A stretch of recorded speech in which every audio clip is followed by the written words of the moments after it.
Ouais, c'est bon. Ouais, je lance maintenant, hein. Comme ça là.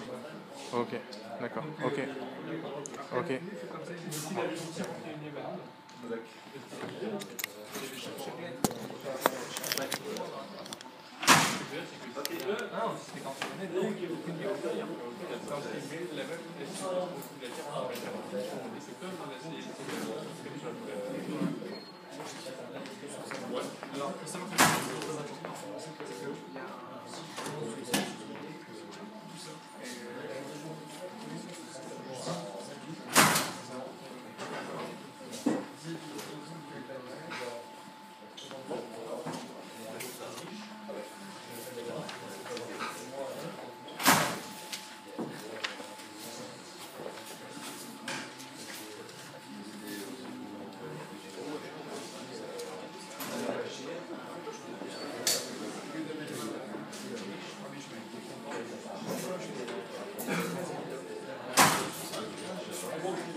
אתכם מארץ מצרים להיות לכם אלוהים.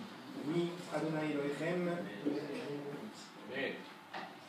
אדוני אלוהיכם אמת ואין כל זאת ויתגלה אני כמו אלוהינו ואין זאת נסתמו עבדו הגויים הקרשקים ככריסים אין אני צרים ומשמעו מכל אויבין השינו הסם שכים ולא תנומות הגינו כמה דרכנו למות אויבינו וידרב כמה כל צמאינו אין עושים לנו נקמה בכל מופיעים באדמה בנחה המכיר כל סוג מזמין במציאות המוסים أما عقل بدأ بين زرين مثل بهم بين صنعهم كتبا لكن بني مجيء وتشبه وشوا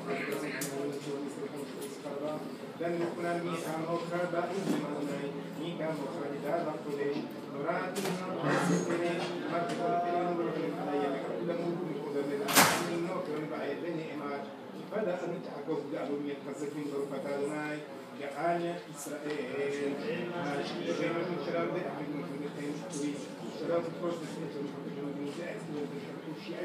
مهرا عن شمال هذا الجيم بعد من هسرنا عن مكتوب سراب لحد بها سر هسرتان من قانون نحن فلسطين مرت من وين كنتم نحتاج أن نمرن وما تسمى دام كل دبر عصير هذا يا أبو فتاة وما كانوا يسأل عبد أمين دابت أداش من بعد ما جاء من الأمير ما كنا نسكر كريشة آمين رايكون يا ذكرون كذي قبل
Nici non ne vorrà finire a stare da un braccio messo nel gruppo di non è ram ancora prima non è finito con una 10 di fatto dare قدامي 19 شي مربع ما ودي بيميك ما خودي لي تصحون بشي خير خاين فون ودي فون كل كل تقدر لو بيزمان كريم وانا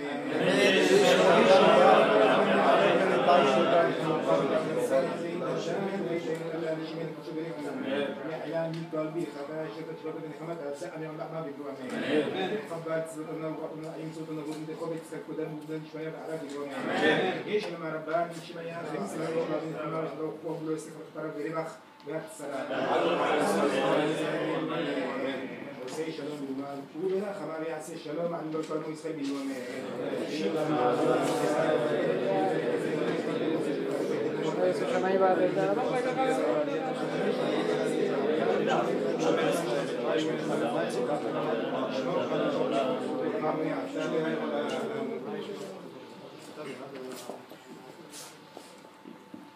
Kadal v'tkadal shemei Rabba, Alma diberach yiruteh v'yamlich malchuteh v'yatzmach pour kaner v'yikarem meshichem, v'chayechon v'yomechon v'chayed yechol bet Yisrael b'agala v'izman kariv v'imru amen. V'yeh shemei Rabba mevarach v'alam v'almei almaya yitbarach v'yishtabach v'yitpar v'yitchomam נעשה ויתהדר ויתעלה ויתהלל שמי בקודשה בריחו אלא מנקוב יחתה שירתה תשבחתה ונחמתה דם ירן ועלמה ואמרו אמן.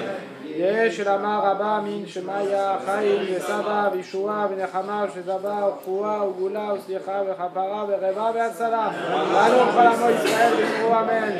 עושה שלום ירומיו וברחמיו ויעשה שלום עלינו ועל כל עמו ישראל ואמרו אמן. ברכו את אדוני המבורך ברוך אדוני המבורך לעולם ועד. עלינו לשבח לאדוני כל אתם גדולנו.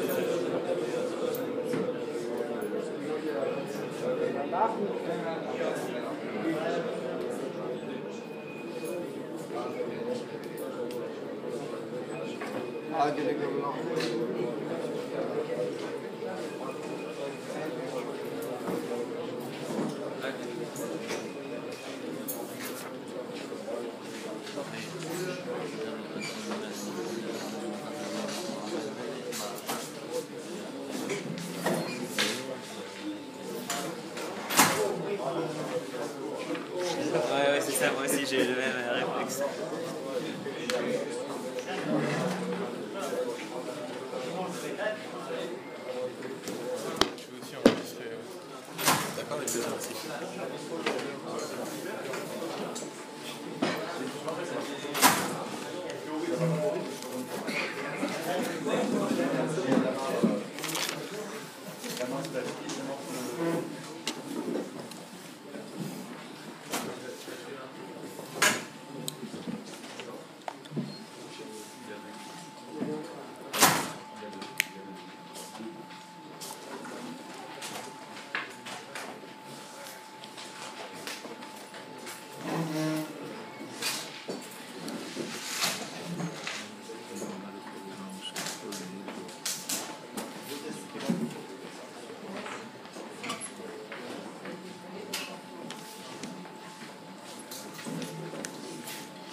s'installe devant.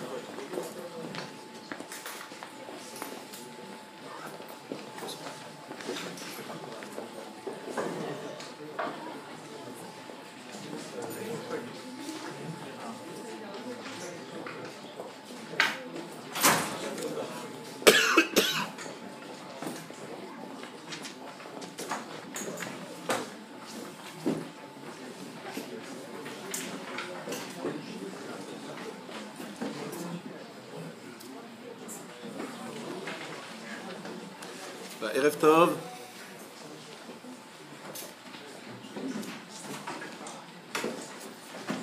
Nous allons ce soir, Bezrat Hashem, étudier ensemble, regarder ensemble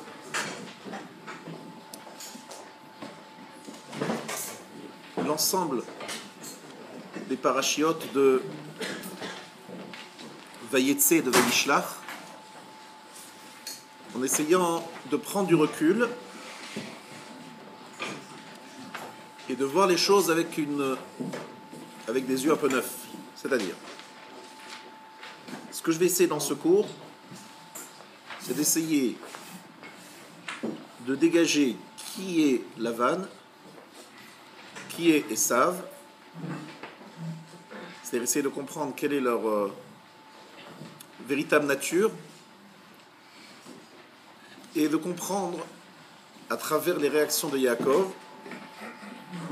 comment réagir face à Lavan et réagir face à Esav. Et je vais démontrer qu'en dehors du fait que ce sont des personnages, c'est avant tout des problématiques internes à chaque être humain. Chacun d'entre nous a un Lavan et chacun d'entre nous a un Esav. On va essayer de voir les choses comme ça. Première chose, nous allons essayer de regarder l'attitude de Yaakov face à Lavan. Qu'est-ce que est Lavan et comment Yaakov réagit face à Lavan? Yaakov face à Lavan, tout de suite, il sait que c'est un homme rusé, Ramaï. Il est au courant. Il prévient même, il dit même Achiv Ramaout. Il ne va pas m'avoir, je suis aussi rusé que lui. Mais ça se passe mal. Lavan va arriver à ses fins, c'est-à-dire marier de force Yaakov à Léa. Il va être plus rusé que Yaakov. Lorsque Yaakov travaille chez Lavan 14 ans pour ses filles, 14 ans pour ses filles. Regardez ce que disent les filles de Lavan. Quelle est leur réaction? Est-ce que c'est normal à l'époque que l'on fasse travailler le futur gendre pour payer, entre guillemets, son mariage? Alors, lorsque Yaakov se dresse à ses femmes, en leur demandant leur avis s'il part ou pas, s'il c'était bon de partir, qu'est-ce qu'elles disent? Alon nochiot nershavnolo, ki mecharanu, il nous a vendus. Afilu besha'a, shederech bnei adam latet neduya libnotav, beshat isuin, nahag imanu kenochiot, ki mecharanu lecha bischar hapeula. Normalement, lorsqu'on marie une fille, on lui donne une dot. C'est nous qui payons, c'est-à-dire le père de la fille, il donne une dot. Et qu'est-ce qui se passe ici? Disent les filles de Lavan, il nous a vendus. Il a demandé de travailler 7 ans pour chacune. Donc non seulement il n'a pas donné de dot, il a mis un knas. Il a mis une taxe. Tu veux des filles? 7 ans de travail. Une autre fille, encore 7 ans de travail. Donc elle dit, Mecharan, on a été vendus. Semble-t-il qu'à l'époque, déjà, ça ne se faisait pas. Il a fait quelque chose de Lavan absolument dingue. Il a fait travailler Yaakov pour sa fille. Ici, je voudrais dégager avec vous, essayer de comprendre la psychologie de Lavan. Comment est-ce qu'il fonctionne, Lavan? Lavan, c'est quelqu'un qui est extrêmement cupide. extrêmement cupide. D'ailleurs, dès qu'il voit arriver Eliezer, en fait, il ne va pas arriver Eliezer. D'abord, il va voir arriver sa sœur Rivka. Il voit qu'elle a des bracelets, qu'elle a des bijoux. Il dit, mais qu'est-ce qui s'est passé? D'où tu as trouvé ça? Il répond, ben, il y a Eliezer dehors. Alors Lavan, il n'a pas ni une ni deux, il fonce dehors. Il se demande, où est cet homme si riche? Il veut partager le butin, il veut lui aussi prendre une part dans le butin. Alors il part vite voir Eliezer pour essayer de prendre quelque chose. Lorsqu'il voit arriver Yaakov, il se dit, chiche, super, lui aussi doit être très riche. Donc il sort voir Yaakov, il voit à son grand... Il est très déçu, il se rend compte que Yaakov, il n'a rien. Yaakov lui dit, tu sais, j'ai été dévalisé par Eliphaz. Eliphaz m'a tout pris, le fils de Esav, il m'a tout pris. Je n'ai rien. Alors Lavan, il réfléchit 2 minutes, il dit, bon, rentre quand même. Il lui donne 1 mois. 1 mois, parce qu'il est quand même de la famille, mais c'est pas un mois gratuit. Pendant ce mois-là, il va travailler. Et après, Lavan va lui dire, bon, alors tu veux continuer à vivre chez moi? Il va falloir continuer à payer. Tu n'as pas de moyens. Qu'est-ce que tu as? La force, des bras. Ben, tu vas travailler pendant 7 ans pour ma fille. Et encore 7 ans pour l'autre fille. C'est-à-dire, en fait, chez Yaakov, chez Lavan, dès qu'il voit quelqu'un, il se demande, qu'est-ce qu'il peut me rapporter? Combien il pèse? Combien ça va m'apporter? Combien je vais gagner? Comment je peux l'utiliser? Comment je peux l'exploiter? Voilà ce qu'il dit. Voilà la façon d'approche de Lavan. Bon, ça marche pendant 14 ans. Il lui a donné ses 2 filles. Mais après 14 ans, qu'est-ce qu'il fait Lavan? Il se dit, bon, il faut bien que quand même... parce que Yaakov, il dit, bon, je m'en vais là. Ça y est, j'ai travaillé 14 ans pour tes 2 filles, maintenant je m'en vais. Alors il lui dit, bon, peut-être qu'on peut parler quand même d'un salaire. Et là, Yaakov lui propose une forme de salaire. Vous savez, je ne vais pas rentrer dans les détails techniques. Et là, Lavan, il est tout à fait d'accord, parce qu'il se dit un salaire pareil, magnifique. Il se dit qu'il va faire une très bonne affaire. Il voit que finalement, Yaakov, il réussit. Il réussit dans ses affaires. Il change de tel contrat. Il change ses engagements. 100 fois, il change ses engagements. À Seret Monim, 100 fois 10. 10 fois le minyan, c'est-à-dire 10 fois 10. 100 fois, il change les règles. Et Yaakov continue à s'enrichir. Alors Yaakov, voyant que Lavan le regarde un drôle d'air, il décide de prendre la fuite. Yaakov prend la fuite. Et dans sa fuite, il voit Lavan apprend cela. Il lui court après, au départ pour tuer Yaakov, ses propres filles, ses petites filles, ses petits-enfants. Il veut tuer tout le monde. Et Dieu lui apparaît en rêve, et donc il change d'avis. Mais il a cette phrase, regardez cette phrase que j'écris ici dans la page, à la référence 5, Lavan, V'chol asher ata ro'eh lihu. Tout ce que tu vois, c'est à moi. Tout ce que tu vois, c'est à moi. C'est-à-dire, il a travaillé 20 ans. Yaakov a travaillé 20 ans. Et après, il dit quoi? Tout ce que tu vois ici, c'est à moi. Maintenant, il a travaillé. Non. Tout est à moi. Les enfants, les femmes et le troupeau, tout est à moi. Ça veut dire que Lavan est un être qui finalement est tellement tordu, il est incapable de voir que l'autre lui a apporté. Il ne voit l'autre comme un système, comme un moyen d'obtenir encore et encore et encore. Et tout ça dans la ruse. Très bien. Yaakov a décidé de prendre la fuite. Alors Lavan lui demande, mais pourquoi tu as pris la fuite? Et il répond, parce que j'ai eu peur que tu me prennes mes femmes. Si je te disais que j'allais partir, tu aurais gardé mes femmes, c'est-à-dire tes enfants. Tu aurais gardé mes petits-enfants. J'ai su que je n'avais pas le choix. J'ai dû prendre la fuite, il n'y avait pas d'autre solution. Alors à la fin, qu'est-ce qu'il décide de faire? Il décide de faire un gal-ed, c'est-à-dire un tas de pierres, et de mettre une séparation entre Lavan et Yaakov, et c'est définitif. On ne traversera pas cette frontière, on se sépare, on s'éloigne. Ça veut dire avec Lavan, la conclusion était séparation. On ne passera plus cette frontière, on se sépare, on est éloigné. C'est-à-dire en fait, on fuit et on s'éloigne, on se sépare, on n'a plus de contact. Ça c'était Lavan la semaine dernière. Regardez Esav cette semaine. Esav, lui aussi, il n'est pas sympathique, il arrive avec 400 hommes et il n'a pas des intentions très sympathiques. Il reçoit des cadeaux et des cadeaux et des cadeaux. Il n'a pas encore changé d'avis. Pendant la nuit, c'est écrit qu'il y a un ange qui est venu et qui a fait un combat corps à corps avec Yaakov.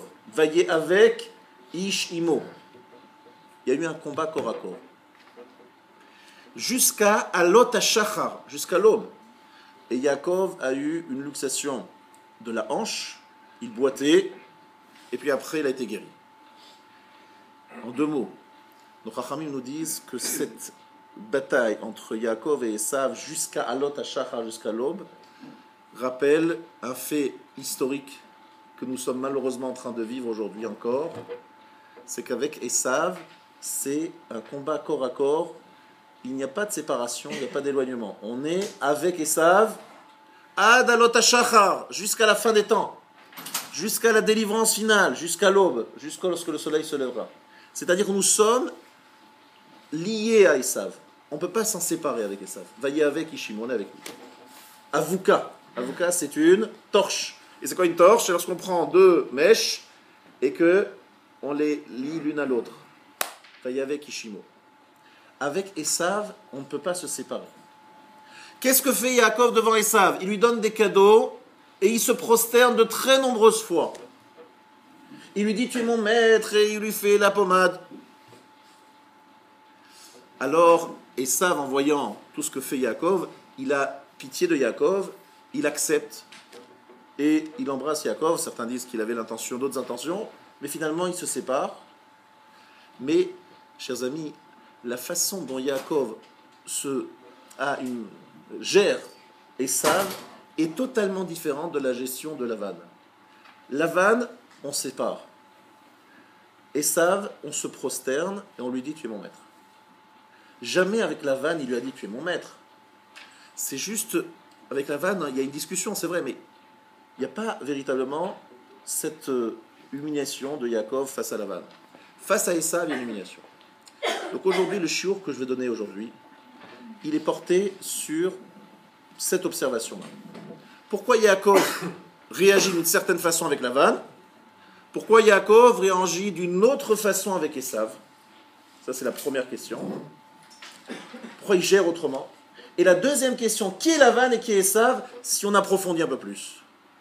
On va approfondir beaucoup aujourd'hui. On va aller très loin, je l'espère. Et je dois dire qu'il y a une grande partie, c'est votre serviteur qui a trouvé ça, j'espère que c'est vrai. Peut-être que je l'ai entendu une fois il y a très longtemps, mais en tout cas, je ne me rappelle plus l'avoir entendu. Donc, on va essayer d'approfondir sur qui est Lavan et qui est Esav.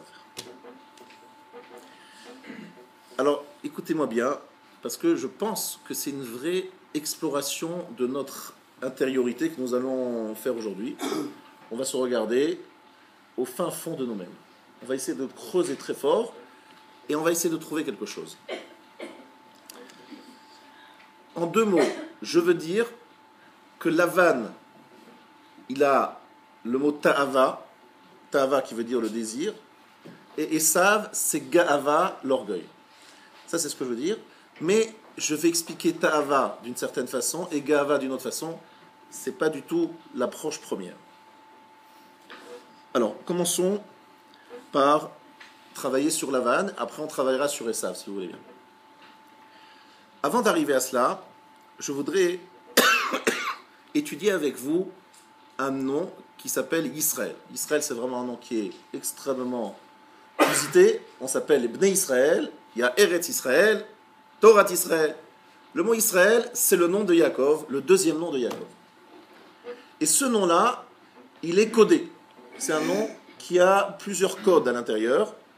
Et il faut savoir le lire, le mot Israël. Et je pense que c'est toujours important de connaître des mots aussi importants que Israël. Il faut bien comprendre de quoi il s'agit. Alors ici, je vais utiliser plusieurs commentateurs, dont le Megalé Amukot, qui va expliquer qu'est-ce que c'est le mot Israël. Qu'est-ce qu'il y a dans le mot Israël. Alors regardez à la page que vous avez devant vous, à la référence 1, le mot Israël, nous avons déjà dit ça une autre fois, selon la Harizal, est le résumé de Or Makif et Or Pnimi. Je traduis ça dans des termes un peu plus proches. Un khatan qui se marie avec une kala. Le khatan donne à la kala un Or Makif et un Or Pnimi. Qu'est-ce que ça veut dire Or Makif et qu'est-ce que ça veut dire Or Pnimi? C'est très facile lorsqu'on dit ça dans des mots français faciles et compréhensibles. Lorsqu'un khatan il dit à sa kala Hareat mekudeshet li. Vous savez très bien que la première étape du mariage, à l'époque on faisait en 2 temps, c'est Hareat mekudeshet li. Tu m'es consacré, réservé. En clair, c'est dire à une femme, à partir d'aujourd'hui, il n'y a plus d'autre option. C'est moi l'homme de ta vie. Il y a 0 autre homme, tu as ton homme, point final, à l'exclusion de tout autre homme. Accepte ou pas accepte pas. À ce moment-là, de nombreuses jeunes filles craquent et font une très grave erreur. Elles acceptent une bague, elles pensent que la bague elle est ronde. Elles ne savent pas très bien pourquoi en vérité. La bague est ronde pour rappeler le Or Makif. C'est-à-dire qu'elles sont enfermées, exclusivement réservées à un homme.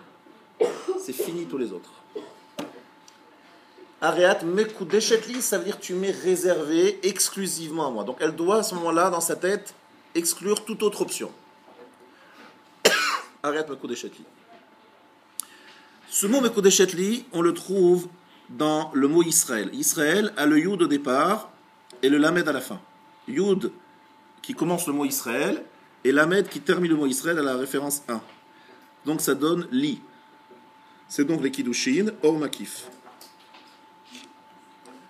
Mais à part ça, il y a un moment où le khatan il met le talit sur sa kala. La choupa c'est un peu un problème parce qu'à la choupa il y a plein de gens qui se baladent sous la choupa, donc c'est pas évident de créer un peu d'intimité sur la choupa, donc on met le talit. Certains en font le cheder yichud, c'est-à-dire un moment d'isolement. C'est-à-dire je dis à ma kala, maintenant elle est déjà mekudeshet. Alors ça se fait en même temps, mais en vérité on va le découper en 2 parties. Il y a ce qu'on appelle les nisouin. Les nisouin, ça veut dire quoi? Là, je dis à ma femme, je vais te donner un or pnimi. Or pnimi, ça veut dire lorsque il y a véritablement union entre l'un et l'autre. Ce n'est plus l'exclusion d'autres hommes maris, d'autres hommes. C'est véritablement la fusion, la proximité, l'intimité entre lui et elle. D'accord? Tout cela est symbolisé par les lettres du centre du mot Israël. Parce qu'au centre du mot Israël, lorsque vous enlevez li, yud lamed, il vous reste shin, resh, aleph. Shin, resh, aleph, c'est 501. 300 shin, resh 200, aleph 1, ça fait 501. Et 501, c'est la valeur numérique des 2 fois les membres de l'homme sont au nombre de 248. Il y a 248 membres chez l'homme. Et il y en a 253 chez la femme. 253 et 248, ça donne 501.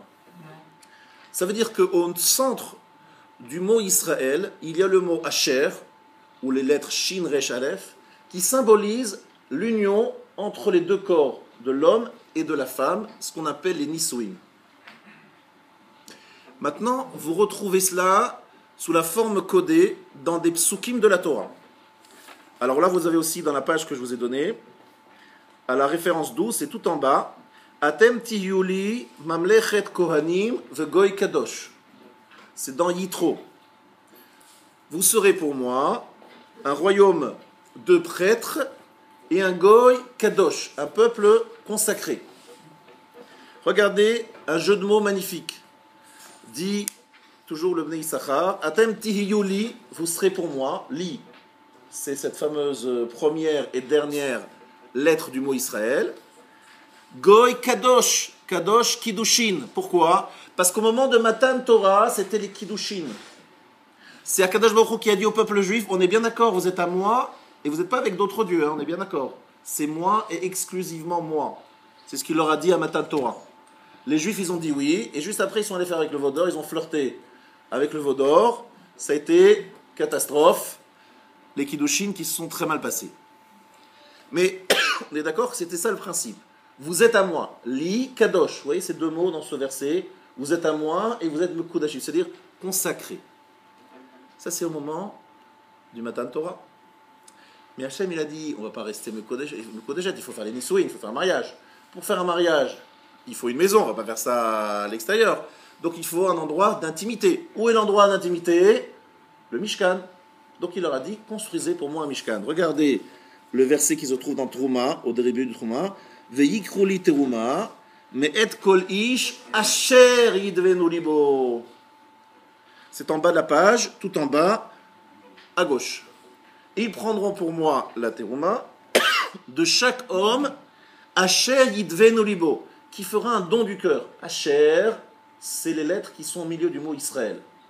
Ve'yikru li teruma, c'est les lettres qui se trouvent dans les deux extrémités du mot Israël. Qu'est-ce que ça veut dire? Akadosh Baruch Hu dit, s'il vous plaît, donnez-moi de l'argent pour construire le Mishkan. Mais je veux pas de l'argent, je veux votre cœur. Il ne faut pas donner de l'argent parce qu'il faut, c'est pas un impôt. Il faut donner avec tout son cœur. Il faut que dans l'argent, il y ait le cœur, un morceau de votre cœur. C'est-à-dire que vous le donniez de bon cœur. Ve'yikru li teruma, prenez pour moi la teruma. Mais et kol ish asher yidvenu libo. Asher, ça veut dire fusion. Et pour qu'il y ait fusion, il faut qu'il y ait le lève, il faut qu'il y ait le cœur. Que je veuille donner mon cœur à l'autre. C'est donc bien ça le Mishkan, un lieu de Nisuin, Bet Chatnut, un endroit où on se marie. Matan Torah, Kiddushin, Mishkan, Nisuin. Dans un cas, c'est écrit Kadosh, Kiddushin, et l'autre fois, c'est écrit Asher. Asher, ça veut dire fusion. Et si vous avez encore un doute, qu'on parle bien de cela, regardez tout en haut, à la référence de Semolo, Tachat, Leroshi, sa gauche est sous ma tête. Leroshi, c'est les mêmes lettres que le mot Israël. Leroshi, Israël. Qu'est-ce que ça veut dire sa gauche est sous ma tête? C'est évidemment une expression dans Shir HaShirim, le Cantique des Cantiques, où il dit qu'il y a une fusion, une relation intime entre lui et elle. Semolo, Tachat, Leroshi. Sa main gauche est sous ma tête. Ça veut dire qu'il y a une fusion. Israël, le Roshi, ce sont les mêmes lettres. C'est pas terminé. Le Megalé Amukot, qui est un grand livre de Kabbalah, il nous dit, regardez, la lettre la plus grande de l'alphabet, c'est laquelle? Le Lamed. La lettre la plus petite de l'alphabet, c'est le Yud. Le Lamed symbolise Akadosh Baruch Hu qui est énorme, gigantesque. Et le peuple juif est appelé Hame'at Mikolamim, on est le plus petit des peuples. Donc on a la lettre Yud qui nous symbolise. Yud, c'est petit. Donc Lamed, c'est Akadosh Baruch Hu, et Yud, c'est Knesset Israël. Et Li, c'est lorsque les deux se réunissent. Lamed rejoint le Yud, ça donne Li.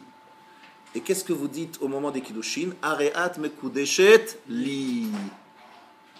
Or, il se trouve que ces deux lettres, le Yud et le Lamed, se trouvent justement aux extrémités du nom Israël, pour bien rappeler qu'il s'agit des Kiddushin, Or Makif, et après Or Pnimi. Traduction dans des termes très, très simples de la vie de tous les jours. Lorsque je vis dans un mariage, dans le cas d'un mariage, j'attends de ma femme, et ma femme attend de moi deux choses. Ma femme, elle dit, écoute, j'ai laissé tomber mes parents. Enfin, laissé tomber, non. Mais enfin, quelque part, je suis parti de la maison. Je suis allé dans ta maison. C'est moi qui dois faire le ménage et la cuisine. C'est toi qui dois repasser tes chemises et laver ton linge. Donc, j'étais tranquille chez maman, j'étais comme un coq en pâte, et je laisse tout tomber et je vais chez toi. Ensuite, j'avais plein de propositions, j'ai décidé de me marier avec toi. Moi, j'aurais pu me marier avec plein, évidemment, chacune, elle a plein de propositions tout d'un coup. Après le mariage, elle avait plein d'options, mais avant, elle n'avait pas tellement, mais après, il y en a plein. Donc, j'ai décidé de te choisir, toi, mon cher ami, j'ai accepté. Parce que s'il n'y a pas l'acceptation de la femme, il n'y a pas de Kiddushin. Donc moi, quelque part, j'ai fait un effort de me réserver, d'aller vers toi. Maintenant, qu'est-ce que j'attends de toi, mon mari? C'est que tu m'apportes de la lumière, c'est-à-dire une assistance, enfin pas une assistance, une véritable force affective, une or pnimi, à tous les niveaux. Que tu sois pour moi mon mari. Moi, j'ai tout écarté pour être prête à recevoir. Je suis le kéli prêt à recevoir. Pour pouvoir recevoir, il fallait d'abord que j'écarte toutes les autres options. C'est ce que j'ai fait. Maintenant que j'ai écarté les autres options, je suis pour toi, à toi de jouer. Et lui, il doit faire ce qu'on appelle les nisuin. C'est-à-dire, il doit apporter à sa femme tout ce dont ce qu'elle a. Nisuin, c'est la shon nosé, qui veut dire porter. Il ne doit pas supporter, je n'ai pas dit supporter. Je dis porter, c'est-à-dire, il doit lui apporter tout ce qu'elle est en droit d'attendre, et en particulier, ce or pnimi. Est-ce que c'est clair? Ces deux éléments sont nécessaires. Si cette chose-là est bien claire, je pense qu'elle l'est, nous allons pouvoir comprendre. Donc, vous avez bien compris pourquoi je parle du mot Israël dans cette paracha. C'est ici que Yaakov a eu le nom d'Israël. Mais qui lui a donné le nom Israël? Le nom Israël lui a été donné par Esav. Et Esav, c'est pas lui, c'est son sar, c'est-à-dire son prince, sa force spirituelle, qui l'a attaqué en pleine nuit. Et il y a eu une bataille, comme j'ai dit, corps à corps. Et Yaakov, finalement, il a su maîtriser cet ange. Et l'ange lui dit, au moment où il se quitte, Yaakov lui dit, bénis-moi. Il accepte de le bénir. En fait, il ne le bénit pas. Il lui demande, accepte les bénédictions. Est-ce que tu reconnais que les bénédictions me revenaient de droit? Jusqu'à présent, tu les contestes. Tu disais que tu les as pris par ruse. Mais est-ce que maintenant tu les acceptes? Oui, j'accepte. Deuxième chose, il lui donne un nom. Il appelle Israël qui sarita. Tu as été plus fort. Sar, c'est un ministre. C'est un prince. C'est celui qui a pris le dessus. Tu as été plus fort que moi. Comme tu as été plus fort que moi, je t'appellerai Israël, celui qui a pris le dessus. Donc Israël, c'est être au-dessus. Et Vayak Veni, Milachon Ekev. Ekev Esav. C'est le talon. C'est celui qui est derrière. Dans le mot Israël, il y a la notion de roche, la tête. Ekev, c'est le talon. Vayak Veni, ça veut dire tordu. Et Israël, c'est Yachar. Yachar, c'est droit. C'est-à-dire, en fait, il y a ici, de la part d'Esav, une reconnaissance de la droiture de Yaakov, du droit qu'il a à avoir les brachot, de sa suprématie. Esav accepte de mettre Yaakov sur un piédestal en cette nuit extraordinaire, d'accord, où Yaakov a pris le dessus. Est-ce que c'est clair? Yaakov, Israël. Maintenant, nous allons, tout cela évidemment avait déjà été dit, je vais essayer d'être mechadesh quelque chose, de dire quelque chose d'un peu nouveau ce soir, sur la façon d'appréhender Lavan et Esav. Il me semble qu'il y a quelque chose qui peut être un peu original, mais qui va aussi nous aider dans notre vie de tous les jours. Donc même si ce n'est pas vrai ce que je dis dans le Lavan et Israël, c'est vrai en valeur absolue. Je voudrais ici ce soir vous dire que lorsque j'analyse Lavan et j'analyse Esav, je vois deux types d'individus, deux faiblesses qui sont au fond de nous. Et pour cela, il va falloir qu'on se regarde sans complaisance ce soir. Première chose, lorsque nous voyons arriver quelqu'un, lorsque nous avons une relation, nous allons dans une communauté, nous rentrons dans un job, il faut bien analyser notre attente. Qu'est-ce qu'on attend en allant vers quelqu'un? Très souvent, notre attente est une attente extrêmement égocentrique. Qu'est-ce que je peux prendre ici? Qu'est-ce qu'on peut me donner ici? Un hôtel. C'est-à-dire, Lavan, lorsqu'il voit Yaakov, il se dit, ah, qu'est-ce qu'il peut me rapporter Yaakov? Qu'est-ce qu'il représente? Il n'a pas d'argent, bon, il peut travailler. J'ai des filles, je vais les utiliser, je vais monnayer. Je vais monnayer ma fille, j'ai deux filles, c'est 14 ans de travail gratos. Je ne sais pas combien vous imaginez le SMIC, je ne sais pas si c'était le SMIC ou pas, avec des charges sociales, sur 14 ans, vous multipliez ça par, c'est pas mal, hein, un SMIC chargé, c'est quand même 2000, 2200, 2300, multiplié par 24 mois, pardon, pas 24 mois, 7 fois 12 mois, c'est sympathique, il a quand même fait une belle dot, c'est pas une dot, c'est Yaakov qui paye, il paye cher. Donc il se dit, voilà, ça me rapporte. Mieux que ça, Yaakov en arrivant, il a amené la beracha. Il avait avant pas de fils. Grâce à Yaakov, il a eu des fils. Il avait un troupeau ridicule. Le troupeau s'est multiplié d'une façon incroyable. Donc Yavan, il se dit, ça, c'est une mine d'or. Il n'a pas d'argent, mais lorsqu'il est là, il a bracha, c'est mieux. C'est mon sous-fétiche. C'est Yaakov. Yaakov, c'est mon homme fétiche. Il est là, la bracha arrive. Donc il ne faut surtout pas le laisser partir. Et Yaakov est conscient que quoi qu'il fasse, rien ne le laissera jamais partir. Il n'est pas fou, Lavan, il se dit, attends, la bracha elle est là. Mais Yaakov comprend qu'il est dans une sviva, dans un entourage catastrophique. Il se trouve avec quelqu'un qui ne voit chez l'autre que ce qu'il peut retirer, qu'est-ce qu'il peut prendre. Maintenant, allons un peu plus loin que ça. Vous savez, lorsque nous cherchons à tirer profit, nous cherchons des hanaot, nous cherchons à profiter dans la vie. Quelle est l'origine de cette recherche du profit, du plaisir, de prendre? Quelle est l'origine de cela? Alors, je vais vous dire une chose que j'avais déjà dit, maintenant je vais dire quelque chose que je n'ai pas dit. La première chose que vous avez déjà dit, c'est que la raison pour laquelle nous cherchons à avoir un profit dans cette terre, c'est que notre âme, c'est pas dans le corps, c'est beaucoup plus fort que ça.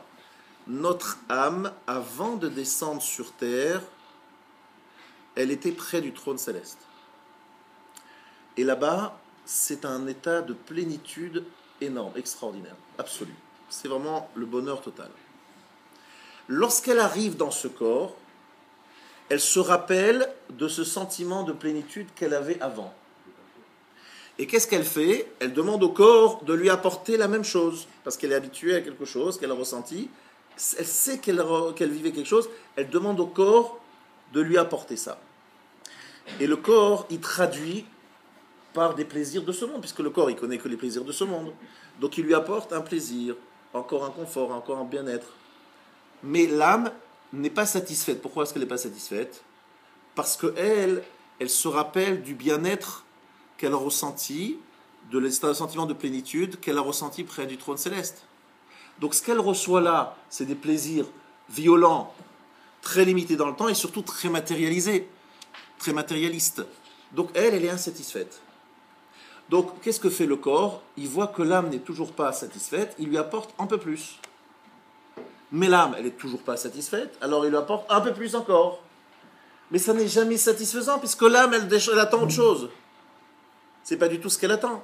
Il lui apporte quelque chose qui ne la satisfait pas. Et l'image que je vous ai déjà donnée, après je vais vous dire la partie micro-déchette, c'est que, tout simplement, c'est un peu comme une princesse qui se marie avec un roturier.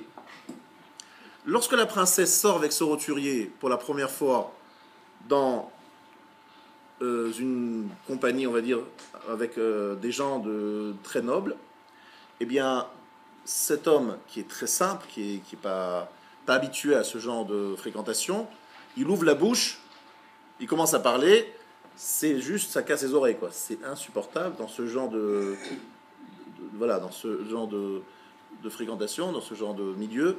Il dit des choses qui ne correspondent absolument à rien, c'est honteux, il n'a pas la notion du protocole, ni de la bienséance. Alors, d'un coup, elle lui dit stop, tais-toi. Tu vois, c'est insupportable, tais-toi. Donc, il se tait. Alors, après un moment, elle réagit de nouveau en disant mais parle, il se tait tout le temps. Il dit un petit mot, c'est honteux. Il dit de nouveau un mot, et de nouveau, il fait une bourde. Elle sort de cette soirée, elle est en pleurs, et elle est désespérée. Elle dit mais qu'est-ce que je vais faire avec ce mari-là? C'est honteux, j'ai plus envie de sortir, mais j'ai envie de sortir, je ne peux pas me présenter avec lui, il me fait honte. Elle est désespérée. Alors, elle en parle à son père, et son père lui dit « J'ai une idée, il faut envoyer ton mari d'urgence dans une université où on apprend le protocole et on apprend un petit peu rapidement quelques éléments de culture pour genre des nobles qui en formation. » Elle l'envoie en formation dans cet endroit, et au fur et à mesure, il apprend le langage. Ça, c'est exactement le machal de l'âme qui descend sur terre. C'est une princesse qui est en compagnie d'un roturier. Alors elle est très gênée, et elle lui envoie des messages, il ne comprend même pas ce qu'elle veut. Il pense qu'elle veut encore du plaisir. Le plaisir ne la satisfait pas, puisque elle est une princesse, et ce qu'il lui apporte, c'est très matérialisé, très matérialiste. Alors qu'est-ce qu'il fait? Va à la yeshiva, va à la Beth Knesset, va apprendre la vie, va apprendre comment on parle chez les nobles. La noblesse, c'est les 613 mitzvot. Et lorsqu'il apprend à faire les 613 mitzvot, elle est satisfaite. Ah, ça y est, mon mari me fait honneur. C'est un tzaddik, et le plaisir qu'il m'apporte est un plaisir spirituel qui me satisfait pleinement.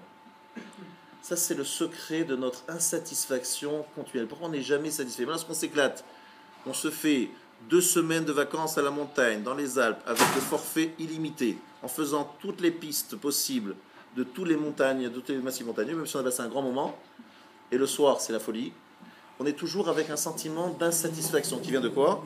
C'est que, même si c'est un plaisir que le corps peut se faire, il a le droit de se faire des plaisirs, mais l'âme n'est pas satisfaite. C'est pas ce qu'elle cherche. Ça, c'est des choses assez simples que j'ai dit, mais il faut les rappeler quand même. Une chose un peu plus lointaine, un peu plus complexe, mais beaucoup plus fine. L'origine de notre recherche du plaisir vient dans notre recherche de vie. Je m'explique. Est-ce qu'on est d'accord qu'on a tous un instinct de vie? C'est-à-dire, Chas de Shalom, quelqu'un qui se trouve dans un danger de mort, il retrouve des forces incroyables. Il se bat, mais d'une façon énorme, pour garder la vie. On est attaché à la vie d'une façon incroyable. On ne sait pas d'ailleurs pourquoi, des fois, parce que nous, on est des fois déprimés, mais la vie, je ne sais pas, lorsqu'on risque de la perdre, on trouve des forces pour la tenir. On a cet appétit, cette envie de vivre incroyable. Lorsque vous dites c'est un bon vivant, il croque dans la vie à pleines dents, vous voyez ce que veut dire cette phrase? Il aimait la vie. Vous dites quoi? Vous dites c'était un bon vivant, il aimait se faire plaisir et s'offrir des plaisirs de la vie. C'est intéressant de remarquer, je vous l'ai déjà fait remarquer, que dans la bracha, Boré nefashot rabot, vechesronan, al kol ma shebarata lehachayot bahem nefesh kol chay, baruch chayolamim, je traduis, Boré nefashot rabot, il crée de nombreuses âmes. D'accord? Vechesronam, c'est quoi chesronam, chaser? Ce qui leur manque. On a des manques, on a des besoins. Donc Akadosh Baruch Hu nous donne des choses pour répondre à nos besoins. Ça, je comprends. Et c'est quoi la suite de la bracha? Boré nefashot rabot, vechesronam, al kol ma shebarata. Je viens même te remercier pour tout ce que tu as créé. Lehachayot bahem. Lehachayot, ça veut dire quoi? Le tour dit, c'est la vie. C'est le plaisir. C'est-à-dire même les choses qui ne sont pas vitales, mais qui sont des choses qui m'apportent du plaisir, je te remercie aussi, Hachem. Je remercie Hachem pour chesrona, les choses dont j'ai vraiment besoin, et je te remercie Hachem pour les choses dont je n'ai pas besoin, mais qui font un plaisir dans la vie, qui apportent un kiff. Et j'appelle ça les hachayot bahem. Hachayot, ça veut dire faire vivre. Alors écoutez bien ce que je vais vous dire. La recherche du plaisir est en fait, découle de la recherche, c'est en fait un dérivé de l'instinct de vie, l'envie de vivre, le besoin de vivre, l'attachement à la vie. Pourquoi? Parce que lorsque j'ai un plaisir intense, j'ai l'impression que tout mon corps vibre, tout mon être est en train de vibrer, je me sens pleinement vivant, là je vis totalement, là, je suis en train de trembler parce que le plaisir est intense. Là j'ai un sentiment, tout est vivant. Mais par contre dans d'autres moments de ma vie, il y a une partie de mon être qui vibre et l'autre partie qui ne vibre pas, je suis là, à moitié endormi. Là j'ai l'impression d'être totalement en vie, parce que je sens un plaisir intense. Donc la recherche du plaisir est en fait un attachement fondamental à la vie. Sauf que nous pensons que l'être humain, effectivement, doit avoir du plaisir, mais que ce plaisir doit permettre de conjuguer l'âme et le corps en même temps. Il faut que les deux profitent en même temps. Et à ce moment-là, effectivement, il vit pleinement, parce qu'à cet instant-là, le corps et l'âme profitent en même temps. Il ne faut pas que l'un ou l'autre soit mis de côté. Un exemple de ce qui se passe, et que nous vivons sans doute, vendredi soir, Shabbat midi, vous mangez un bon repas, mais vous le faites dans un but de quoi? De chérir. Dans la contenant qui n'est pas purement matérialiste, c'est dans un but et de vie, d'apporter du oneg, du plaisir, et du plaisir, le Shem Shamaï, pour honorer le Shabbat. Donc mon but ici, c'est pas de parler du Shabbat, mais ce que je veux dire, c'est donner des exemples où il y a les deux ensemble qui se conjuguent. Est-ce que c'est clair? Les deux se conjuguent ensemble. Voilà ce que c'est les hachayot bahem, la recherche de vie. Alors ce que je voudrais vous dire ce soir, c'est très simple. Lavan, c'est l'homme qui évidemment cherche le plaisir. Il veut tout ramener à lui. Il se trouve au centre du monde. Chaque être qu'il rencontre, chaque situation, c'est qu'est-ce que ça peut me rapporter? Qu'est-ce que ça peut m'amener comme confort de vie? Qu'est-ce que ça peut apporter comme argent, comme intérêt? Voilà la façon dont il voit les choses. Ça, c'est Lavan. Il utilise tous les stratagèmes, et certainement les plus malhonnêtes, pour avoir et arriver à ses fins. Très bien. Qu'est-ce que fait Yaakov devant cette situation? Il dit, celui-là, j'ai qu'une chose à faire, c'est de mettre une grosse barrière entre lui et moi. Si j'essaye de rentrer dans son système, il est très fort, Lavan, je ne m'en sortirai pas. Il faut que je crée une barrière entre lui et moi, sinon je suis mort. Je ne peux pas m'en sortir en étant dans le système de Lavan. Lavan, c'est un système dans lequel je m'enfonce et je ne m'en sors pas. Pourquoi? Tout son regard sur l'autre, c'est qu'est-ce qu'il peut me rapporter. Maintenant, regardez bien. Esav et Lavan, il faut montrer la différence entre eux pour bien comprendre ce que je veux dire. Esav, lui, il cherche totalement autre chose. Il peut aussi chercher le plaisir. Mais il ne cherche pas le plaisir pour vivre. Parce que Lavan, ce qu'il pense, il cherche à vivre. Et la seule façon pour lui de vivre pleinement, c'est de prendre et de ressentir qu'il est la vie et est synonyme de bien-être, de plaisir constant. Lorsqu'il voit que Yaakov réussit, il est plein de jalousie. Il ne supporte pas. Et il veut tuer Yaakov. Pourquoi est-ce qu'il veut tuer Yaakov? Il va le poursuivre pour le tuer, mais pourquoi il veut le tuer? Quelle est la logique? C'est ses enfants, c'est ses petits-enfants. Mais qu'est-ce qu'il lui fait, Yaakov? Il a apporté la bracha, Yaakov. Il dit non, tu m'as tout pris. Tu m'as pris quelque chose. Tu me voles, tu me prends. Mais il t'a rien pris, Yaakov. Il a travaillé 20 ans. C'est normal qu'il ait un salaire. Qu'est-ce qui te prend? Qu'est-ce qui fait que Lavan ne supporte pas le fait que Yaakov, il ait quelque chose? Ce qui le dérange, c'est qu'en fait, celui qui pense que lui est au centre et que tout lui revient, il n'arrive pas à imaginer que quelqu'un d'autre puisse avoir plus, puisse avoir aussi un morceau du gâteau. Tout est à moi, tout me revient. Tout ce que tu vois chez Léo, c'est à moi. C'est-à-dire, en fait, cet être est tellement maladivement égocentrique, c'est qu'il ne se définit, il ne ressent cette vie que lorsqu'il est l'unique possesseur de tous les moyens, de tout ce qui est autour de lui. Tout doit lui appartenir, tout doit se référer à lui. Or, Yaakov, il est quelqu'un qui prend, qui a l'air de prendre, qui prend quelque chose, qui part. Insupportable. On va aller jusqu'au bout de cette logique dans quelques instants. Regardez Esav. Est-ce que Esav, c'est la même chose? Pas du tout. Esav, ce qu'il veut, c'est d'être le patron.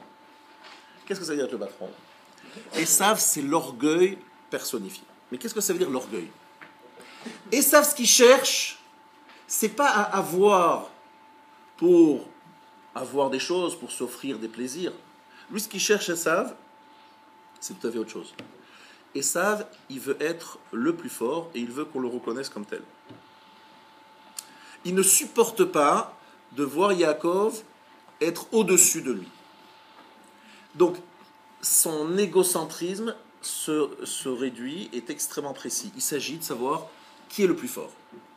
Dès que Yaakov se prosterne, et dès que Yaakov lui dit « tu es mon maître », et dès que Yaakov lui montre une certaine soumission, qu'est-ce que dit Esav? Ah, il reconnaît que je suis le plus fort. Pas de problème. Là, il accepte. Maintenant, écoutez bien Rabotai. Akadosh Baruch Hu a fait quelque chose d'incroyable. C'est que Esav, nous vivons avec lui, c'est-à-dire cette attitude-là d'Esav, nous vivons avec elle et nous serons obligés de vivre avec elle jusqu'à la fin des temps. Et je vais vous expliquer maintenant pourquoi. C'est ça le rideau que je voulais vous dire ce soir. Esav, en fait, c'est écrit Vaya avec Ishimo. Alors, écoutez bien la lecture que je vais vous dire maintenant. Yaakov se trouve le soir, il est seul, et il a oublié des fioles. Comme je vous l'ai déjà dit plusieurs fois, ces fioles d'huile, ce n'est rien d'autre que les fioles d'huile qui sont descendues du ciel au moment où il a érigé la Matseva, le Misbéach, sur le mont Moria. Lorsqu'il a dormi cette fameuse nuit, il s'est réveillé le lendemain matin, et il a dit, ça c'est le Beth Amikdash. Il a fondé le Beth Amikdash ce matin-là. Et qu'est-ce qui s'est passé? Il prend de l'huile qu'il verse sur l'autel, sur Misbéach. Mais d'où il a de l'huile? Vous croyez que quelqu'un se balade avec de l'huile sur lui? Il n'avait rien. Eliphaz l'avait complètement exclu. Est-ce qu'il y avait une épicerie sur le mont Moria à l'époque? C'est un endroit désert de désert. Il n'y avait rien, des pierres, des bêtes sauvages. Il fallait mettre ces 12 pierres autour de lui pour se protéger des bêtes sauvages.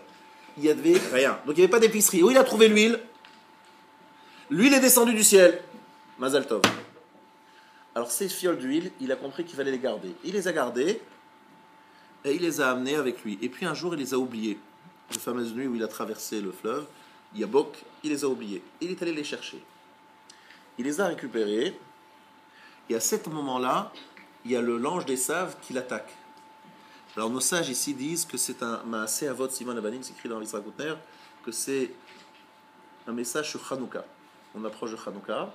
À Hanouka, il y a de l'huile. Et cette huile, eh bien, c'est pas évident de la garder bien téhora, pure. Et à ce moment-là, Yaakov va récupérer cette huile. Cette huile, elle symbolise quoi? Écoutez bien ce que je veux dire. L'huile ici représente, l'huile, c'est quoi? C'est de l'énergie. Ça peut brûler, ça peut faire une flamme. Seulement pour que la flamme puisse apparaître, il faut mettre une mèche et il faut allumer la mèche. Yaakov, c'est celui qui va chercher toutes ces neshamot, ces âmes pleines d'huile, mais que personne n'allume. Et il va allumer ces fioles d'huile. C'est-à-dire, c'est le symbole de Yaakov qui va dans l'obscurité chercher des neshamot perdus, qui va leur donner de la lumière.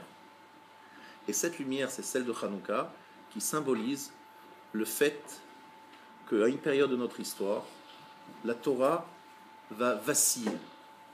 À quel moment la Torah va vaciller? C'est au moment où il y aura les Asara Rogei Malchut, les 10 martyrs de la foi. Il y aura une attaque catastrophique, terrible contre les sages de la Mishnah, les sages de la Torah orale. La Torah orale sera menacée. Pourquoi la Torah orale est menacée? Comprenez bien pourquoi. Parce que tout simplement, les gens disent, ça c'est des rabbins, les rabbins ils interprètent, les rabbins ils disent ceci, les rabbins ils disent cela. Les rabbins ils n'ont qu'à dire ce qu'ils veulent, moi, j'y crois pas. Les rabbins ils sont gentils, mais moi, ce que disent les rabbins, on n'a rien à faire. C'est écrit dans la Torah, montrez-moi où c'est écrit, dans le texte du Chumash, c'est pas écrit, ça suffit, stop. La Torah orale est fragile, pourquoi? Parce qu'elle est orale. Et qui cite la Torah orale? Rabbi Meir, Rabbi Shimon, Rabbi Akiva. Et ils sont attaqués. À ce moment-là, Esav essaye de toucher Yaakov, et c'est là où Yaakov va commencer à boiter. Parce qu'il va y avoir une attaque. Mais d'où vient cette attaque? Alors ça, j'ai reçu de mon maître, le Rav Shapira, il m'a dit la chose suivante. Il m'a dit, sachez qu'au fond de nous, il y a un Yetzer Hara numéro 2. J'ai expliqué le premier, j'ai expliqué le deuxième. Le deuxième Yetzer Hara, la problématique qu'on a au fond de nous, c'est qu'on a énormément de mal à baisser la tête et à accepter les choses.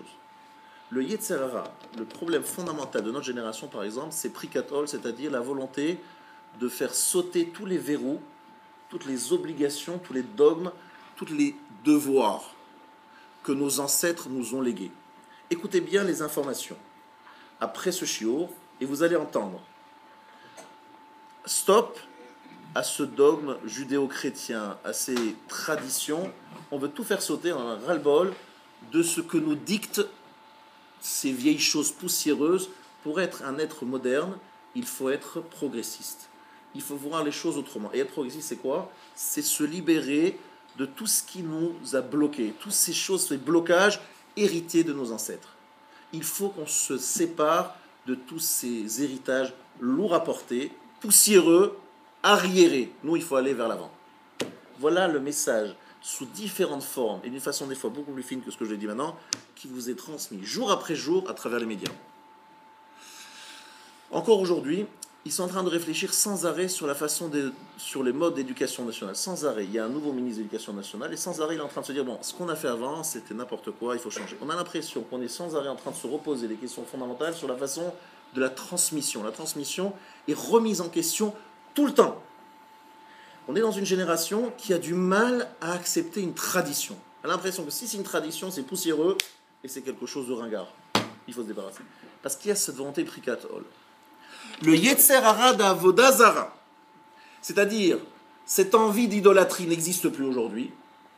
Mais la problématique de l'idolâtrie existe toujours, parce que l'idolâtrie, ce n'est autre, non pas la volonté de servir un morceau de bois, c'est pas ça qui est au fond de l'idolâtrie. L'idolâtrie, en vérité, c'est une volonté de se libérer du carcan de ces 613 mitzvot, de ces lois rabbiniques, de ces rabbins qui nous obligent de faire ci, nous interdisent de faire ça, sur quelle base et sur quoi ils se basent, cette volonté d'envoyer tout balader. Ça, c'est Avodah Zarah. Cette volonté de se libérer de tous ses devoirs et toutes ses obligations. Après, pour pouvoir se libérer de ça, à l'époque, il fallait avoir d'autres idoles, parce qu'il fallait, à l'époque, tout le monde avait son idole, donc il fallait, si on avait passé là, il fallait prendre autre chose. Mais aujourd'hui, c'est autre chose, on n'a plus besoin de ça, au contraire. Dire je suis libre, je suis un homme libre, je choisis ma vie telle que je la comprends, telle que mon cerveau le comprend, c'est ça l'homme moderne. Mais en vérité, on n'a pas changé, c'est toujours le même principe. On a envie de se libérer de tous ces carcans. Esav, c'est l'homme qui représente cette force-là, malheureusement, qui est présente en chacun de nous, qui est de dire on va tout faire sauter. Tous les verrous, toutes les obligations, tous les devoirs, tout ce qu'on nous demande de faire, comme si c'était des obligations. On veut se libérer de tout ça. Ça, c'est ce que dit Esav. Lavan, il dit pas ça. Lavan, il dit pas ça. Lavan, il dit quoi? Lavan, il dit moi, je connais rien à ces histoires de croyants. Ce qu'il veut, lui, c'est qu'il veut utiliser. Il faut que le monde le serve. Il faut que lui, il soit au centre et tout ce qui est autour lui apporte un confort et un bien-être. Pourquoi? Parce qu'il veut vivre. Il est appétit, il a un grand appétit de vivre, de vie. Et pour lui, vivre, c'est vibrer. Et vibrer, c'est comment? Lorsque je possède encore, et j'ai pris ceci. Et si Yaakov, il a quelque chose, il faut que je lui prenne. Parce que c'est comme ça que je vais vivre. Parce que si je lui, il a, et moi, j'ai pas. Et si je lui prends, j'ai eu quelque chose. Donc je vis, à ce moment-là, j'ai vécu. Regardez tous ces gens-là qui sont en train de construire des multinationales de partout dans le monde entier. Ils se disent, il faut que j'ai encore un peu plus. Et si j'ai un peu plus, j'ai vécu, là, cet instant, j'ai acheté, ou j'ai gagné, ou j'ai pris encore un peu plus, là, je vis. C'est-à-dire, un veut vivre, mais la notion de vie telle que je l'ai expliqué avant, et l'autre veut se faire sauter les verrous qui sont trop lourds à porter. Ça, c'est les gros problèmes fondamentaux de l'être humain. Qu'est-ce que ça s'appelle vivre? Et comment on vibre dans sa vie? Et deuxième question, comment est-ce qu'on se libère de cette hall, de ces joues, de ces obligations que représente la Torah et les mitzvot? Il se trouve que la Torah chez Baal Pé, elle a pris plus de coups que tous les autres. Parce que la Torah orale, c'est plus facile à attaquer que la Torah écrite. Vous comprenez? Donc c'est pour ça qu'elle est plus fragile. Maintenant, le chidouche que je veux dire ce soir est le là maintenant. Je voulais vous dire que Esav, on ne peut pas s'en débarrasser. Il faut vivre avec lui, veiller avec Ishimo, ad alot hashachar. Le combat va durer jusqu'au matin. C'est-à-dire qu'avec Esav, on va vivre jusqu'à la fin des temps. D'ailleurs, vous remarquez, on est en l'année 5775. Il ne reste pas beaucoup jusqu'à l'an 6000. Et depuis belle lurette, on est avec Esav et on ne s'en sépare pas. On n'a pas l'impression qu'on est en train de le quitter. Donc Esav est présent et on est en train même de l'embrasser. On est avec lui et on ne s'en sépare pas. Pourquoi ce Yetzer Hara de Esav, on ne peut pas s'en séparer? Vous savez pourquoi? Parce qu'en fait, lorsque vous étudiez un texte, lorsque vous pratiquez la Torah et les mitzvot, sachez qu'on vous demande quelque chose d'assez antinomique. On vous demande de réfléchir, de penser, de poser des questions, d'amener des preuves, d'amener des contre-preuves. Qu'est-ce que tu penses? Comment tu comprends les choses, toi? Juif, dis-moi. Ah, je comprends, là, je comprends pas. J'ai une question. Donc, on lui demande d'exister, c'est-à-dire de quelque part, de se rebeller. Mais c'est pas parce que vous posez une question. C'est une forme de rébellion. Et pourquoi? Monsieur le rabbin, expliquez-moi. Je comprends pas. Quelque part, c'est moi qui va susciter la question si je suis un bon rave. Je dois vous susciter des questions, vous poser des questions. Et lorsque vous posez une question, magnifique, très bonne question. On va trouver une réponse maintenant. Donc d'un côté, je vous demande poser une question, et après tout cela, je n'ai pas trouvé une réponse qui vous satisfait. J'ai essayé de vous répondre, mais vous dites franchement, rave, ça ne me plaît pas. Qu'est-ce que je fais, rave? Je ne suis pas content de votre réponse. Alors, sauf si s'il a raison, vous dites que tu as raison, ma réponse est moins bonne que ta question. Bon, qu'est-ce qu'on fait alors? Eh bien, j'enlève mon chapeau, j'enlève ma veste, et je vais prendre un abonnement à la salle de sport qui est en face, et le mercredi soir, on va s'organiser tous ensemble, on va se faire une salle de sport tous les mercredis soirs à la place du Chiot. Pourquoi pas? C'est plus sympathique, non? Tous ensemble, on va faire du sport. Mais j'ai pas répondu à la question. La question était très bonne, j'ai pas de réponse. Alors là, je vous dis, non, messieurs, mesdames, il faut s'affermir. Il faut l'accepter. Ah, vous n'avez pas de réponse, monsieur le rabbin, et vous dites, fermez-la. Oui, je le dis. Parce que la Torah est grande, elle nous dépasse, et on n'a pas toutes les réponses. Quelque part, je vous ai excité, je vous ai fait poser des questions, j'ai réfléchi, j'ai posé des questions, et puis à un moment, je dis, non, taisez-vous là, allez, stop, acceptez. Mais ça ne va pas. Soit on pose des questions, soit on se tait depuis le départ. Juste on dit, voilà, la Torah dit ça, alinéa 1, alinéa 2, alinéa 3, comme lorsqu'on étudie le droit en France. Il faut apprendre des bouquins par cœur, article 1, article 2, article 3, on ne pose pas de questions. Or, dans la Torah, c'est que des questions, et après on dit, ferme-la, ça ne va plus. Tu m'as appris à me réveiller. Donc c'est ça le problème. C'est que le statut d'Esav qui pose des questions, qui se rebelle, qui ne veut pas accepter, etc., on doit l'avoir. Et à un moment, on doit dire, finalement, mais on accepte quand même. On pose une question, mais si on n'a pas de réponse, on ne remet pas en question. Et comment on associe les deux? Vaillez avec Ishimo. Yaakov, il dit à Esav, j'ai besoin de toi, reste avec moi. On va faire un chemin ensemble. Il lui prend dans les bras, ils se battent. Jusqu'à Alot HaShachar, jusqu'à l'aube. Et lorsque l'aube se lève, Esav lui dit, bravo Yaakov, tu as été très bon. Bravo, t'appelleras Israël. Ça veut dire qu'en fait, on est obligé de garder cette nature d'Esav, un peu rebelle, mais pas une rébellion qui va jusqu'au bout, une rébellion qui reste jusqu'à la question, mais qui ne remet pas en question. Et c'est ça la Torah orale. La Torah orale, c'est que des questions. Je comprends que c'est pas facile, parce que d'un côté, on aiguise quelque chose, et puis finalement, on fait taire à la fin. On fait taire dans le sens où on dit, il faut accepter, même si j'ai pas la réponse, vous l'acceptez quand même. Donc c'est quelque chose de contradictoire. Mais ce n'est pas contradictoire, vous le savez, parce qu'en fait, je prends comme un axiome de base que tout ce qui est là est vrai, mais si je n'arrive pas à comprendre, je dis, je suis trop petit pour comprendre. C'est pas que la chose, elle est fausse, c'est que moi, je suis petit.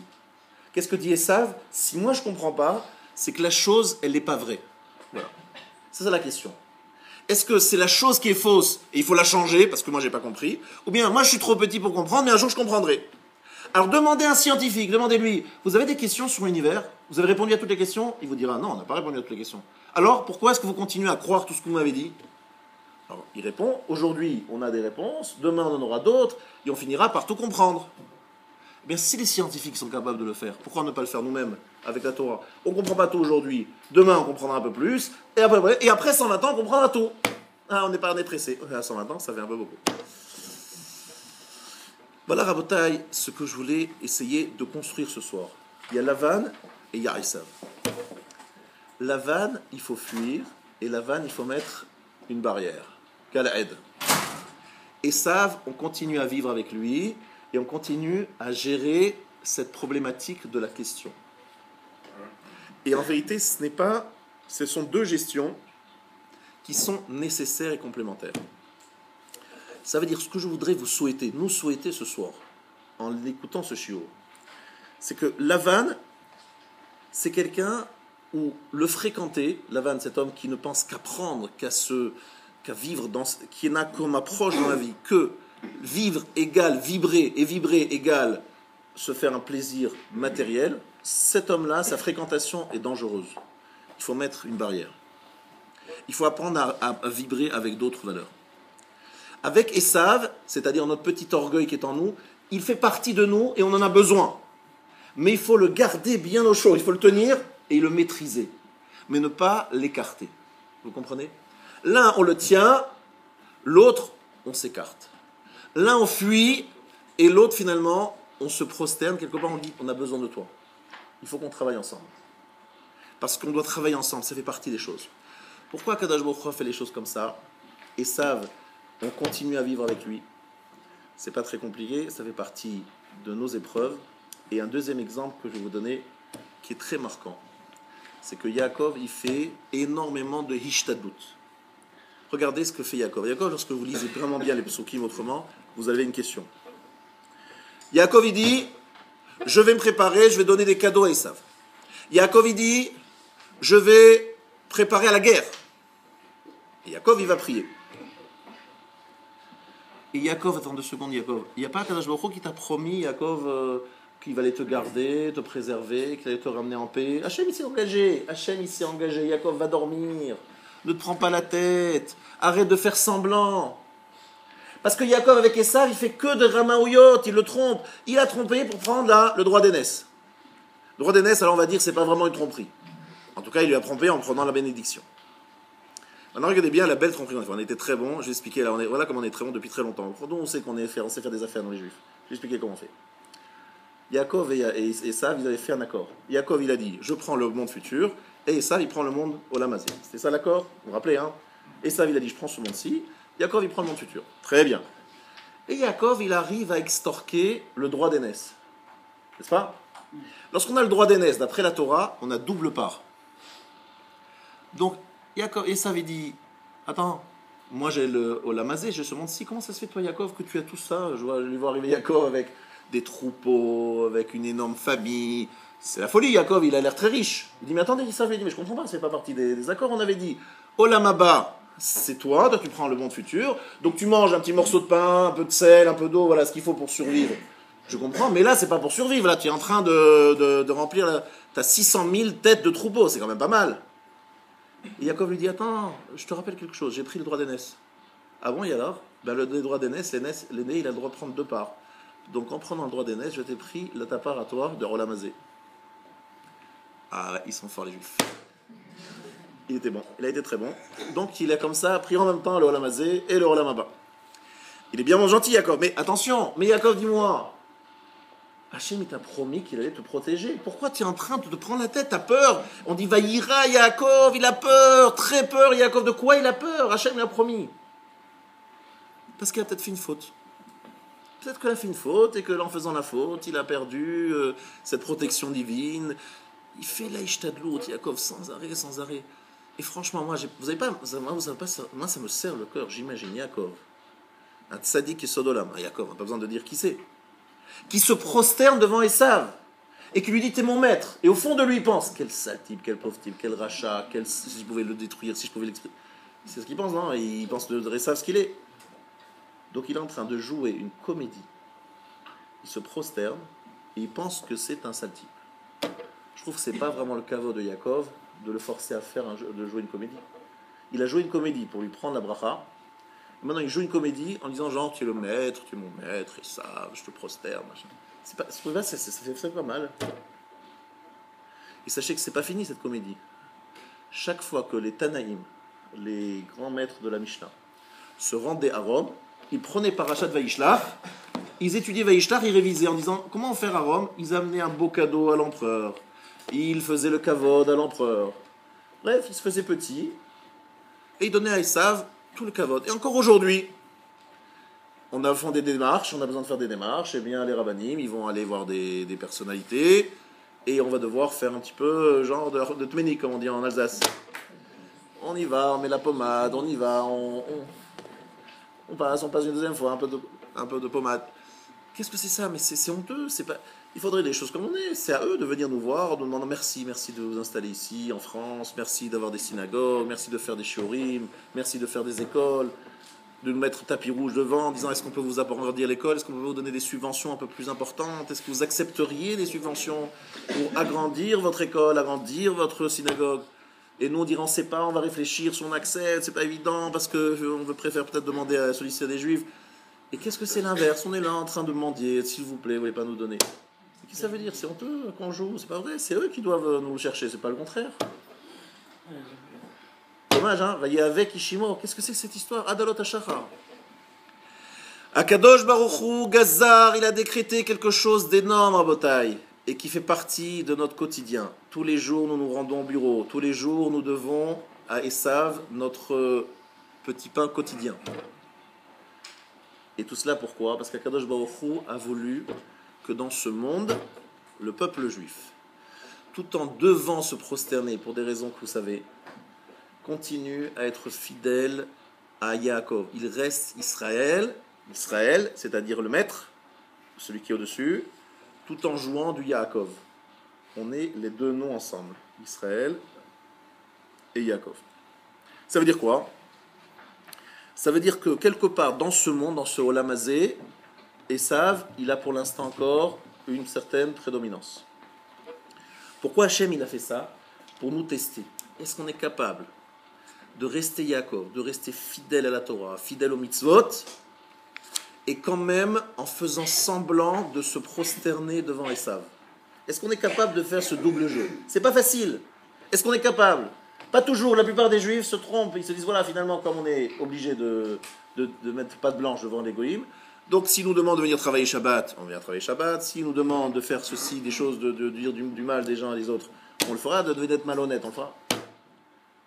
On doit rester Yaakov devant Esav. Ça, c'est notre grande épreuve. C'est pas facile. Mais Akadosh Baruch Hu Gazar, il a dit que c'est ça, l'une des épreuves que nous devons subir jusqu'à la fin des temps. Ça, c'est des choses que je ne voudrais pas m'allonger, on a déjà expliqué ça plusieurs fois avant, d'autres années, mais juste qu'on comprenne. La vanne, on le met derrière, on peut s'en séparer. Esav, on ne pourra rien faire. On sera obligé de composer avec lui jusqu'à la fin des temps. Alors je traduis Esav par autre chose, c'est plus une personne. Esav, c'est une partie de nous-mêmes. C'est un peu notre orgueil. On a besoin d'être un peu orgueilleux, c'est-à-dire de demander, d'approfondir, et à la fin, il faut accepter. Alors ce que j'ai pensé, c'est que tout ça a été écrit dans le mot Israël. Dans le mot Israël, il y a 2 étapes. Kiddushin et Nisuin. Les Kiddushin, c'est les fiançailles, et Nisuin, c'est le mariage. J'ai expliqué tout à l'heure que les Kiddushin, c'est le moment où une jeune fille décide de se consacrer à un homme. Elle dit, j'exclus toutes les autres options. Je n'écouterai aucun autre homme, je ne regarderai aucun autre homme. Maintenant, c'est mon mari et personne d'autre.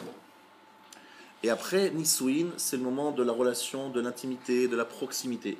Et tout ça, c'est écrit dans le mot Israël. N'est-ce pas? C'est ce qu'on a expliqué tout à l'heure. Ce que je voulais dire, c'est que Lavan et Esav sont en fait des forces qui sont en nous. Et qui, quelque part, gênent cette relation avec Akadosh Baruch Hu. Akadosh Baruch Hu aussi. Nous devons tout le temps nous dire, on est avec Akadosh Baruch Hu. Et exclusivement avec lui. On doit vouloir que Akadosh Baruch Hu nous éclaire. Mais arrive à ce moment-là, Lavan et Esav. Lavan et Esav pénètrent. À ce moment-là, Lavan et Esav attaquent. Non mais non, on est là nous, Lavan et Esav. Le juif doit se dire que face à Lavan, il faut mettre une barrière. Attention. Ce que je suis en train de vous dire, c'est que lorsque vous avez des fréquentations de personnes qui ne pensent qu'au plaisir matériel, si vous voulez vraiment vous construire, il faut mettre une barrière. Parce que quoi que vous fassiez, vous allez être influencé par eux. C'est pas facile de se battre tous les jours face à cette frénésie d'une vie qui n'est pas la vraie vie. Ou vibrer parce qu'on a un plaisir intense et ponctuel, c'est ça la vie. Si vous rentrez dans ce système, il va vous avaler et vous détruire. Il n'y a rien à faire. Je le vois souvent. Par contre, avec Esav, vous ne pourrez rien faire. Ça, il va falloir vivre avec ça. Cette force en nous qui existe, qui est là, cette rébellion constante. J'accepte pas. Je prends pas. Je baisse la tête. Oui, je baisse la tête et en même temps, je pose des questions. Parce qu'Akadosh Baruch Hu a voulu que le juif soit quelqu'un qui pose des questions. Qui pose des questions, mais qui accepte quand même. Qui ne remet pas en question. Donc on est obligé de vivre avec Esav, c'est-à-dire cette force-là, jusqu'à 120 ans. L'autre, on n'est pas obligé de vivre avec. On peut mettre une barrière. Et il faut même fuir. Parce que si on essaie de discuter, il est plus ramaille que nous, il est plus rusé et on se fait avoir. Avec Esav, lorsqu'on ruse avec Esav, on arrive à l'avoir. C'est ça, on lui fait semblant, on dit, tu sais Esav, finalement tu es le patron, je reconnais, je fais... Lorsque vous êtes dans un bureau et que devant vos employeurs, vous montrez que vous n'êtes pas arrogant, au contraire, vous baissez la tête, vous acceptez et vous le reconnaissez, vous le remerciez, vous lui montrez de la reconnaissance, il vous accepte et il accepte votre différence. Je suis allé voir un maire il n'y a pas très longtemps. Il m'a dit qu'il ne supportait pas, il voyait la différence très forte entre les musulmans et les juifs. Donc c'est un maire qui est chrétien, il n'y a rien à faire avec le judaïsme ni avec chose, c'est un maire chrétien. Il m'a dit, les musulmans sont très arrogants. Ils viennent, ils exigent, ils demandent, on a l'impression qu'on est à leur service. Par contre, les juifs, vous comprenez que vous devez concilier vous devez vous arranger avec la commune, avec les lois de la République, et on apprécie beaucoup cette fidélité. C'est-à-dire que j'ai entendu Esav qui dit, vous vous prosternez, vous dites Adoni Esav, on vous accepte, on vous laisse vivre. Alors je me suis dit, mais pourquoi nous, on ne pourrait pas affirmer notre Israël, parce qu'on a gardé Yaakov et Israël, c'est que à l'aube, c'est que à le moment où ils se séparent, à l'aube, que l'ange dit, tu t'appelleras Israël. Mais avant l'aube, c'est-à-dire avant la fin des temps, on ne s'appelle pas totalement Israël, on s'appelle encore Yaakov, et puis il y a déjà un petit Israël qui apparaît, mais ce n'est pas encore vraiment Israël, on est Yaakov Israël. Vous voyez ce que je veux dire? On n'est pas encore Israël jusqu'à l'aube. C'est ça l'idée. Vayave Kishimo. Et lorsqu'on parle de la luxation de la hanche, on parle de la fragilité que nous avons dans notre transmission. Regardez comme c'est difficile. Regardez, je vais vous donner un exemple très marquant. Vous avez beaucoup de juifs qui préparent leurs enfants à la bar mitzvah. La bar mitzvah, c'est quoi? C'est lire la Torah devant tout le monde, avec les ta'amim, etc. Mais après l'étude de la Torah écrite, il est prévu qu'après 13 ans, qu'est-ce qu'on fait? La Gemara, la Mishnah, la Torah orale. Allez regarder dans les Talmud et Torah combien d'enfants reviennent pour faire Mishnah et Gemara après la bar mitzvah, post-bar mitzvah. Vous allez avoir du mal à trouver du monde. Avant la bar mitzvah, ils sont tous là. Oui, on a envie que mon fils il sache lire la Torah, c'est important pour moi, qu'il connaisse le Ta'amim, qu'il sache lire, qu'il connaisse le Chumash, l'histoire de la Torah, c'est important pour moi. Et la Mishnah, la Gemara, vous comprenez, bon, ça c'est pour des rabbins, c'est pour des gens plus calés, c'est pour des gens un peu plus, ceux qui veulent plus. Et là, on sent que c'est une étape beaucoup plus forte. Moi, je vois ça c'est très marquant. Lorsqu'on a une école, comme c'est notre cas, c'est très marquant. Des gens religieux, arrivés à un certain âge, vers 12 ans, 13 ans, on demande aux enfants d'étudier la Gemara. Étudier la Gemara, ça demande des efforts, c'est pas facile la Gemara. À ce moment-là, on voit quels sont les parents. Parce que lorsque vous êtes au collège et que vous devez faire toutes les matières, et qu'en plus la Gemara elle arrive avec le travail que ça demande, vous voyez si les parents sont motivés. Parce que les enfants sont motivés, pas facilement, motiver les enfants, c'est pas facile. Mais si les parents ne sont pas motivés, alors c'est sûr que les enfants ne le sont pas. Donc je vois les enfants qui lâchent tout. Je dis, mais il est intelligent celui-là, il est très fort en maths, en physique, en machin. Pourquoi en Gemara il est pas motivé? Parce que lorsqu'il rentre à la maison, on ne sont pas lui. Bon, ça c'est pas au bac, juste tu fais bien les maths, physique, ça c'est pas au bac, tu vas pas passer tellement de temps sur la Gemara, il faut des choses taristes. Là c'est pour avoir un métier, c'est important. D'autres parents disent, attention, je veux que tu sois un lambda, que tu saches étudier la Torah, alors ça demande du travail, il faut réviser, ça prend du temps sur, entre guillemets, les études profanes, c'est important pour moi. À ce moment-là, devant mes yeux, c'est tellement évident lorsqu'on voit ça avec les enfants, c'est tellement marquant. Vous avez une classe, vous voyez, une partie des enfants, ils sont là, ils ont envie d'apprendre, et l'autre partie, ils n'ont rien à faire. Rien à faire. Vous regardez les parents, c'est la même chose. Le père, il dit, parce que tout simplement, les enfants, ils vont faire des efforts. C'est pas facile que s'ils sentent que les parents sont motivés. Mais vous voyez qu'au niveau de la Torah orale, c'est-à-dire dès qu'on passe l'âge de 13 ans, l'étude de la Mishnah Gemara, c'est ça qui change. Et sachez que c'est là qu'Akadosh Baruch Hu nous attend. Est-ce qu'on va vouloir accepter la Torah chez Baal Pé? Et ça, il a fait boiter Yaakov. Vous savez, ça veut dire qu'au niveau de la Torah orale, il nous a atteints. Peu de gens sont fidèles à la Torah orale, beaucoup plus à la Torah écrite. Parce que la hanche, ça représente des organes génitaux, c'est la tradition, la transmission. Et en vérité, tout s'est fait au moment de la Torah orale. Il fallait transmettre la Torah oralement. Parce que tradition, ça veut dire qu'il a besoin d'un maître. Maître, ça veut dire qu'il faut que je parle, j'explique. Donc c'est le moment où je dois expliquer, où je dois transmettre. Et cette transmission-là, elle s'est affaiblie à cause du coup d'Esav. Donc Esav, il est arrivé à affaiblir cette chose-là. Mais sachez que si vous voulez avoir des enfants qui sont attachés au Torah Mitzvot, s'ils ne sont pas attachés à la Torah orale, je vous dis, c'est pas possible. C'est très très difficile de tenir le coup si on ne se donne pas dans l'étude de la Torah de la Mishnah et d'Agmara. Et ça, c'est la force des saves, de nous affaiblir là-dessus. Mais nous, on est fort, Vayave Kishimo. Alors j'ai l'habitude de dire une très belle image à l'entrée de Shabbat. Vous allumez 2 bougies, n'est-ce pas, 2 bougies. À la sortie de Shabbat, vous avez une torche. Et une torche, c'est minimum 2 mèches qui sont allumées ensemble. À l'entrée de Shabbat, on est 2, Zachor et Shamor. À la sortie de Shabbat, on a fait Echad, on a réuni. Un juif, c'est celui qui comprend qu'avec Esav, il faut qu'il crée une torche. Esav, c'est une mèche, et le juif, c'est une autre mèche.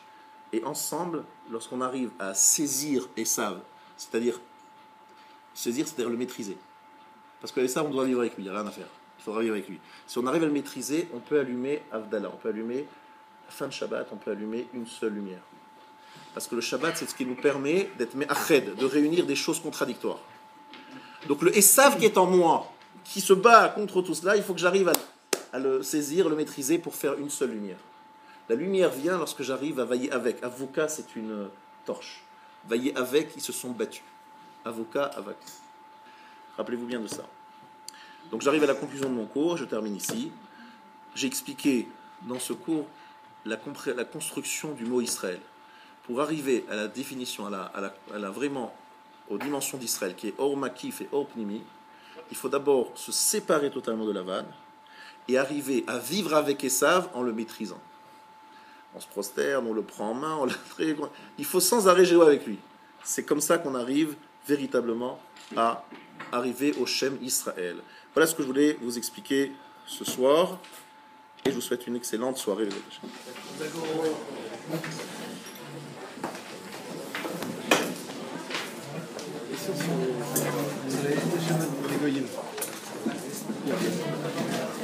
En rapport avec la recherche du saisir.